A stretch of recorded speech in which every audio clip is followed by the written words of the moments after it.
हमारे सभी दर्शकों को सादर प्रणाम। जय श्री कृष्ण। आज मैं आपको कन्या राशि और कन्या लग्न से संबंधित जानकारी दूंगा। राहु केतु का महापरिवर्तन 18 महीने तक राहु मेष राशि पर रहेगा, केतु तुला राशि पर रहेगा और इससे कन्या राशि वालों को क्या सावधानी रखनी है, कन्या राशि वालों को क्या लाभ मिल सकते हैं, उसके बारे में भी बताऊंगा। तो यह वीडियो कन्या राशि और कन्या लग्न से संबंधित है। यदि आपकी जन्म राशि कुंडली में आपकी राशि चंद्रमा 6 नंबर कन्या राशि पर है तो आपकी कन्या राशि होगी, उनके लिए यह वीडियो बहुत ही उपयोगी है। इसके साथ ही यदि आपकी कन्या राशि नहीं है, चाहे लड़का हो चाहे लड़की, यदि आपकी कन्या राशि नहीं है लेकिन कन्या लग्न की कुंडली है, एसेंडेंट कन्या लग्न की कुंडली है, तब भी यह वीडियो आपके लिए उपयोगी है। तो राहु केतु का 2022 से 2023 तक गोचर और उससे कन्या राशि पर फल क्या होगा जाने। तो राहु मेष राशि पर प्रवेश करेगा 12 अप्रैल 2022 को दोपहर 3:29 पर। केतु तुला राशि पर उसी समय प्रवेश करेगा। फिर ये स्थिति कब तक चलेगी, राहु मेष राशि पर कब तक रहेगा? 30 अक्टूबर 2023 तक। केतु भी 30 अक्टूबर 2023 तक तुला राशि पर रहेगा, शाम की 5:42 तक। तो सबसे पहले राहु के बारे में जानेंगे। राहु कन्या राशि पर क्या प्रभाव डालेगा, इसको कैसे देखते हैं। कन्या राशि है यदि आपकी, तो आपकी राशि से राहु किस राशि पर है वहां तक गिनना होगा। तो कन्या राशि से गिनेंगे कन्या, तुला, वृश्चिक, धनु, मकर, कुंभ, मीन और मेष। मीन के बाद वापस मेष राशि आती है। 8वां राहु रहेगा। राहु 8वां रहेगा। 8वां राहु शुभ नहीं कहलाता है, ऐसा ज्योतिष शास्त्र में स्पष्ट लिखा है। केतु कन्या राशि से कैसा रहेगा? कन्या से केतु तुला राशि पर है तो कन्या से गिने तुला राशि तक। कन्या और तुला अर्थात दूसरा केतु रहेगा। तो सबसे पहले 8वें राहु के बारे में जानेंगे। राहु क्या फल देगा कन्या राशि वालों को। 8वां राहु होने से कन्या राशि वालों को 12 अप्रैल 2022 से लेकर 30 अक्टूबर 2023 तक अपने स्वास्थ्य पर सबसे पहले ध्यान देना होगा। अब लापरवाही नहीं चलेगी, स्वास्थ्य पर ध्यान देना होगा। दूसरी बात, आपको वाहन धीरे चलाने होंगे। वाहन है आपके पास तो उसे धीरे चलाएं। कहीं पर भी जाना है, मान लीजिए आपको कहीं जाना है और वहां जाने में आधा घंटा लगता है, तो आप 1 घंटा पहले ही घर से निकल जाएं। सावधानी पूर्वक वाहन चलाएं। छोटे छोटे रोगों से लेकर बड़े रोग जो भी हो रहे हैं, 8वां भाव लंबी जो बीमारियां होती है उनके लिए देखा जाता है। तो कोई बीमारी लंबे समय तक चले उसके लिए हम 8वें भाव को देखते हैं। और 8वां राहु है, तब भी ऐसी कोई बीमारी आपको ना हो जाए जो लंबे समय तक चले, या अभी वर्तमान में अगर कोई बीमारी हल्की फुल्की चल रही है तो वह बीमारी वहाँ अप्रैल के बाद बढ़ सकती है। इसलिए रोगों पर आपको ध्यान देना पड़ेगा। विशेषकर 8वां राहु मेष राशि का है, मंगल की राशि का है, तो पेट से संबंधित रोग भी आपको अवश्य रहेंगे। पेट में विशेषकर एसिडिटी है, कब्ज से संबंधित रोग है, पेट के जितने भी रोग हैं वे बढ़ सकते हैं। महिलाओं के लिए तो विशेष है ही। यदि आपको संतान होने वाली है, कन्या राशि है, तो आपको सावधानी रखनी ही है।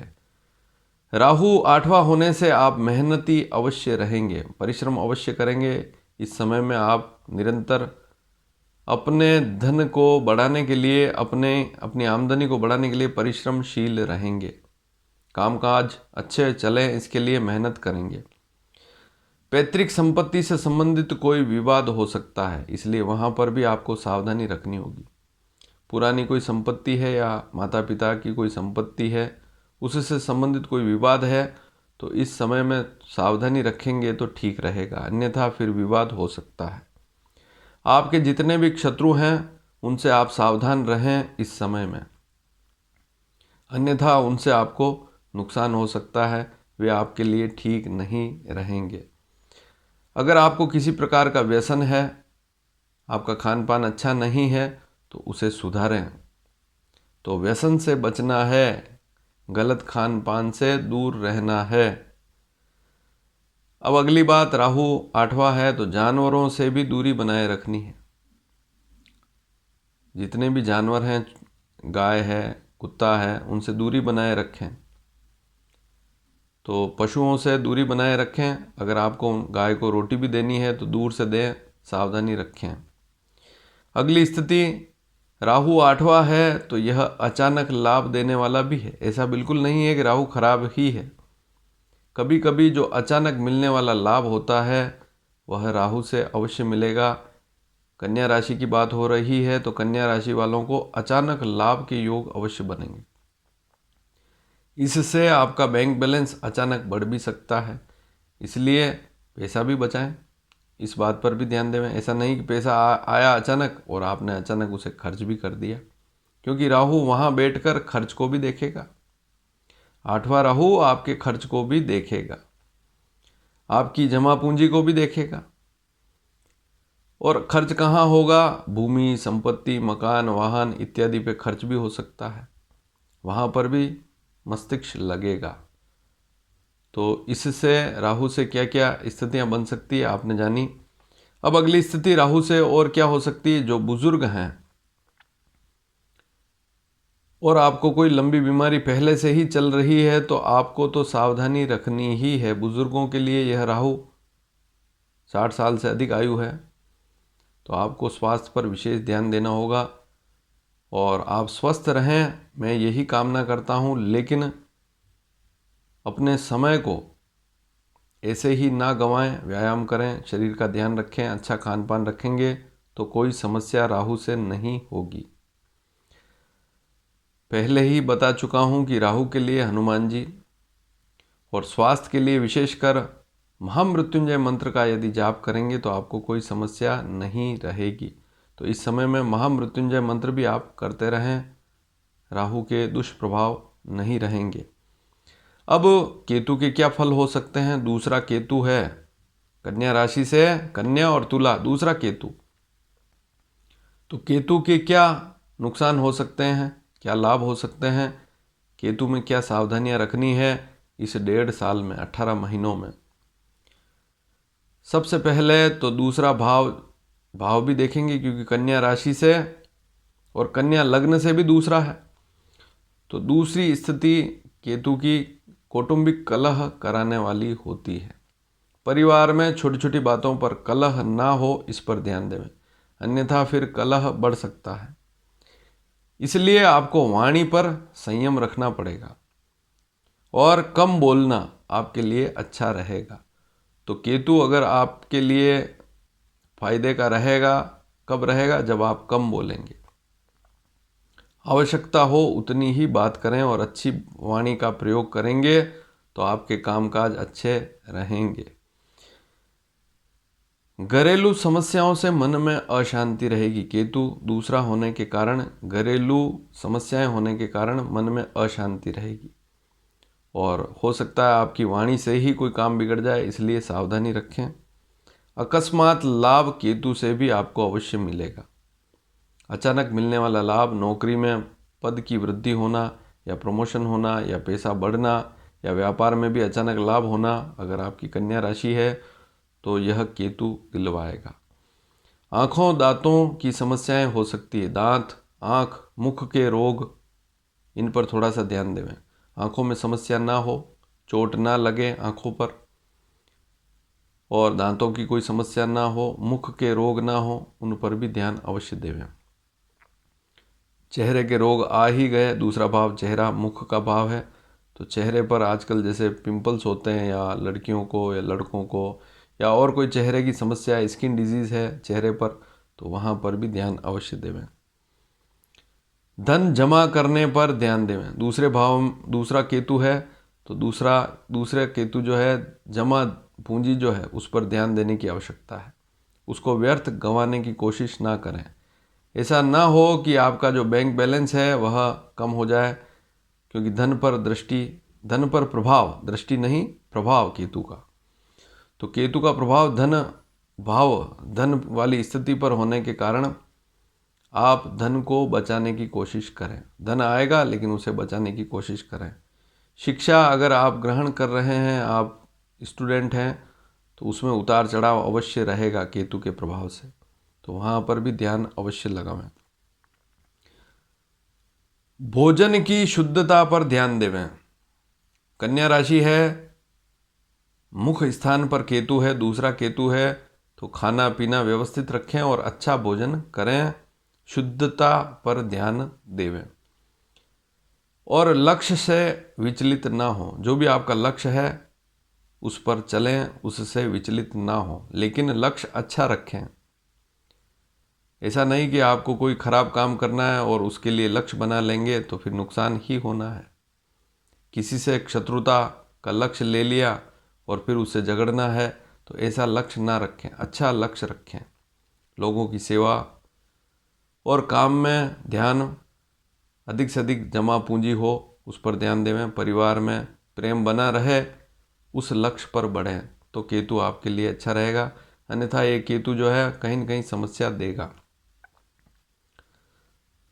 तो यह केतु की स्थिति आपने समझ ली, राहु केतु के फल आपने समझ लिए। लेकिन अब एक बात और है, कन्या राशि से गुरु, कन्या, तुला, वृश्चिक, धनु, मकर, कुंभ, मीन राशि पर गुरु आने वाला अप्रैल में, 12-13 अप्रैल को ही, और यह 13 अप्रैल को आएगा 2022 को, 1 साल तक रहेगा, 23 अप्रैल 2023 तक। तो कन्या राशि से गुरु 7वां है, सप्तम है, तो गुरु यहाँ पर आपको लाभ देगा, राहु केतु के दुष्प्रभाव को कम करेगा। तो दूसरे ग्रह भी अपना प्रभाव दिखाएंगे। ऐसा नहीं है कि राहु केतु के कारण सब अशुभ ही होगा। यहाँ गुरु आपकी राशि से 7वां है, सप्तम है, यह विवाह के योग भी बनाएगा। पार्टनरशिप अगर कोई अच्छा व्यक्ति मिला तो वहाँ आपको लाभ भी देगा। आपको शारीरिक रूप से भी गुरु मजबूत बनाएगा, गुरु की दृष्टि रहेगी आपकी राशि पर, तो वहाँ आपको गुरु से विशेष लाभ मिलेंगे। तो राहु केतु के दोषों को कौन दूर करेगा? गुरु, सप्तम गुरु अच्छा रहता है। और यह कब तक रहेगा? 13 अप्रैल 22 से लेकर 23 अप्रैल 23 तक। तो इसी समय अंतराल में गुरु भी रहेगा 12 महीने तक। फिर आगे के 6 महीने राहु केतु रहेंगे, उस समय गुरु नहीं रहेगा, तो वहाँ थोड़ा सा ध्यान ज़्यादा देना होगा। 23 अप्रैल 2023 से लेकर 30 अक्टूबर 2023 तक, उस समय राहु केतु ज़्यादा प्रभावी हो जाएंगे, गुरु वहाँ उतना प्रभावी नहीं रहेगा। तो समझ में आ गई होगी बात आपको। अब एक स्थिति और है, मैं हमेशा बता रहा हूँ, इससे पहले मैंने मेष, वृषभ, मिथुन, कर्क, सिंह, इन 5 राशियों की जानकारी दे दी है। डिस्क्रिप्शन में इसी वीडियो के नीचे वे 5 जानकारियाँ, 5 राशियों से संबंधित जानकारियाँ आपको मिल जाएगी। मेष राशि, वृषभ राशि, मिथुन राशि, कर्क राशि और सिंह राशि, इन 5 राशियों की जानकारी, उन पर राहु केतु का प्रभाव आपको इसी वीडियो के नीचे मिल जाएगा। और आने वाले समय में तुला, वृश्चिक, धनु, मकर, कुंभ, मीन, इन 6 राशियों की जानकारी भी क्रम से दी जाएगी। 1.5 साल तक राहु केतु का प्रभाव आपने समझा, लेकिन क्योंकि राहु मेष राशि पर है तो मंगल की स्थितियां भी देखनी होगी। गोचर में मंगल की स्थितियां मैं आगे बताता रहूँगा, इस चैनल पर बने रहें। इस चैनल को सब्सक्राइब करना ना भूलें और वीडियो पसंद आए तो शेयर भी करें।